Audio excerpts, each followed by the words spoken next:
Hey guys, welcome back to another interesting video of how to guide. In this video, I am going to show you how can you fix Instagram story highlights not working. So without any further ado, let's dive right into this exciting video. First of all, check your internet connection is working properly or not.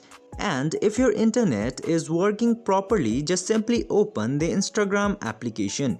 And now, after opening the Instagram application, click to your profile photo and from there click to this 3 bars into the top right. Now after clicking into 3 bars, you will get this archive option just below your activity. Click into that and now click to this post archive drop down menu. There select stories archive. Now after selecting stories archive, click to this 3 dots into the top and from there click to settings. And into the story archive settings, if this toggle for save story to archive is not open, just simply open it.